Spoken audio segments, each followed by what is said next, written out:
I see the downtown Eastside as just a massive pit of sadness, depression, trauma, violence, and death. I don't see any positives.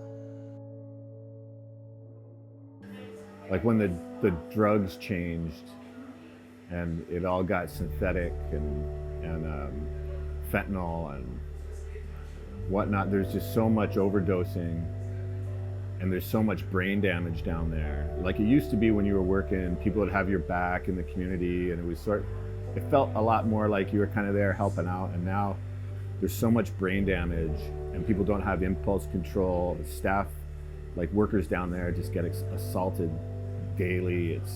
It's a whole different vibe. There's just way more violence on the streets and in the buildings and stuff.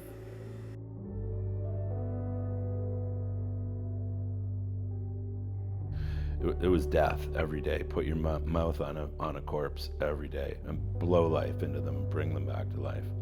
To the point where after 1,200 of these overdose resuscitations, that death was nothing at all to me. I'd see somebody dead and just be like, man, let's bring them back to life. It was nothing, it meant nothing. And then it got really twisted up where I felt like life meant nothing either. I felt neither one of those things was important.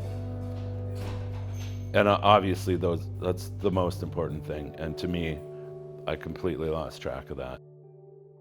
I had this idea, and I think a lot of people have this idea, the sanctity of life. And I went into this thing believing in that, and I lost that feeling, and I didn't think that was true, and I didn't think that all life needs to be preserved. Initially, I thought, none of these guys, if these guys die, they're never going to get their lives together. Their moms will never be happy again. Their kids are going to be orphaned, but if I'm not able to keep these people alive, then they can do something to turn their lives around. And then what happened was this guy ODs, he's lying on the ground. He's dead. And I know who this guy is, and he's terrible. He hurts children, he hurts women. He's one of the worst guys I've ever seen in my life, and he's lying on the floor in front of me dead. And all I have to do is nothing, and the world's a better place. And I regret it to this day.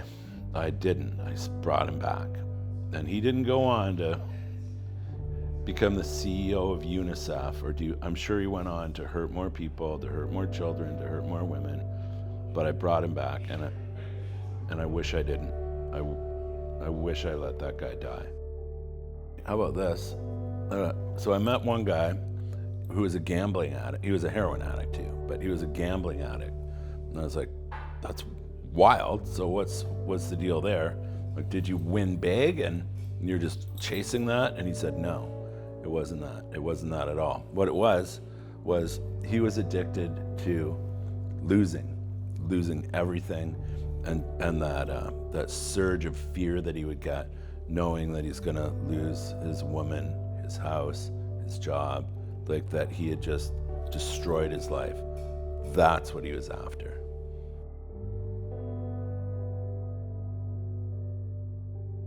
You know, like you can't have a Tesla truck in every garage and a big condos for people to speculate on without having the other end of it. You can't have all this massive wealth without having like insane poverty. So, you know, unless there's a whole revolutionary change of the whole system we live in, there's always going to be poverty and this poor underclass. I think we need to have a safe, regulated drug supply. Like, think of it like alcohol. Alcohol is a drug that is safe and regulated. Alcohol isn't legal because it's safe. It's safe because it's legal. People are always going to do drugs. Like that's not going to change. And I think if we want to have a society that is actually for the people who live in it, you have to do something.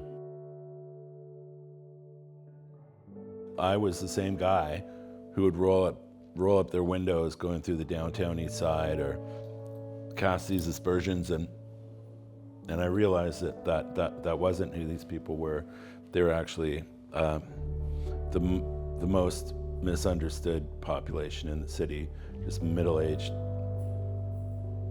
people who'd lost it, who'd lost the track, it changed the way I saw the world.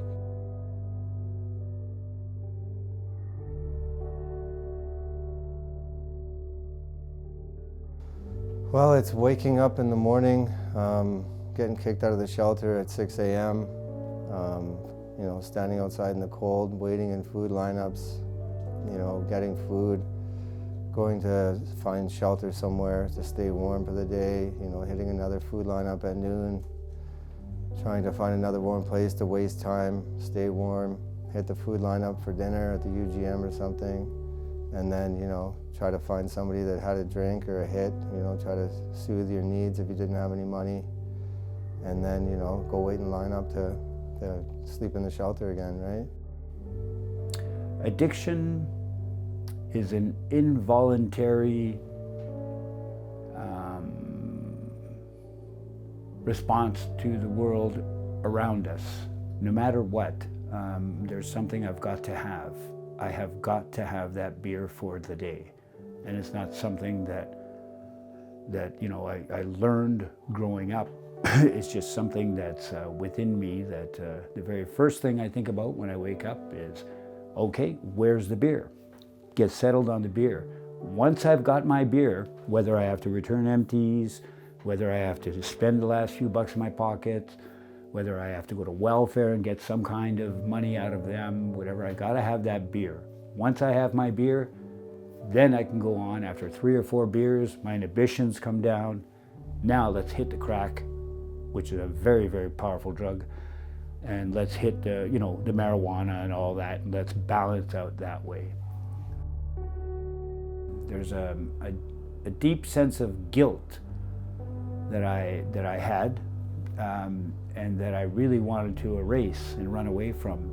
I wanted to run away from that guilt, and the best way to do that is to have 2 or 3 beers, and then, all right, now my day can continue. I don't have to think about the fact that I have nowhere to live, I have no job, I'm not using my trade as I could be. I know that I have a loving father and sister and brother out there who wish that I wasn't in addiction. These are real thoughts that I have, but best way to get away from that is to go ahead and have another beer.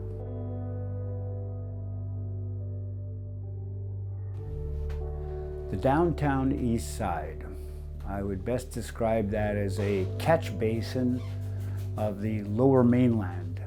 We can almost say it's a microcosm of many cities in Canada right now, indeed throughout the world. It's great, within 2 blocks you've got every kind of habit you have that you can feed, type of thing, including alcoholism and drug addiction, like I said. Homelessness seems to be a normal part of par for the course, you might say, and so it was my landing spot there. One of my good buddies, Zane, actually, we were all partying at his house one day and we left, and he was sitting there with him and his girlfriend, and they both decided to do some fentanyl at the same time, and you're not supposed to do that. So they both did a hoot of fentanyl, and they both went down, and they were down for a few hours, and he woke up and she didn't. So he woke up and she was in her own vomit, unconscious, and he rushed her to the hospital. And she sat in the hospital for about 2 weeks, turned into a vegetable. And they pulled the plug, she passed away. And since that happened, his addiction with fentanyl has gotten way worse. And the word on the street now is he's not with us anymore either. To find recovery, you need to have a spiritual awakening, right? You have to seek help. You have to find something you love. You gotta find God. You gotta find nature. You gotta find something that's more powerful to beat that addiction, right? It's not easy to find that, right? You really have to reach out and work hard to find recovery. In the downtown Eastside, it has to begin with one step. It has to be, I had to decide, I don't want to drink anymore. I was not going in the right direction. And so that was the very first step, was for me to go ahead, stop drinking again. I was lucky enough to have stopped drinking one time before and gone through 5 years of sobriety to understand the life that I walked away from the second time around. Walking into UGM, it allowed me to go back in time to try and erase that relapse that I had. It allowed me to go find myself again in a newer and even better way, I dare say. And so the roads to recovery begins with my wanting to stop drinking, for sure, and understanding that there is help, there is community out there, there's people out there who are there to help you get back on your feet. And I believe that's one of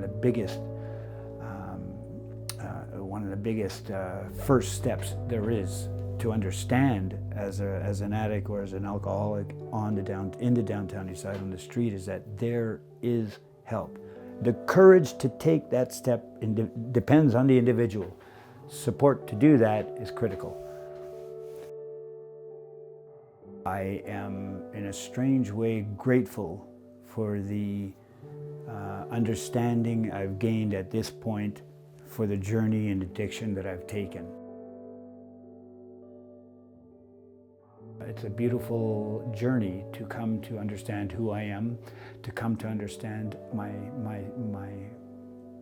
place on this planet Earth, and it's a second chance. So there's no such thing as, if I started recovery at 50 years old, I've missed out on life. No. Life begins at that point, moving forward. So.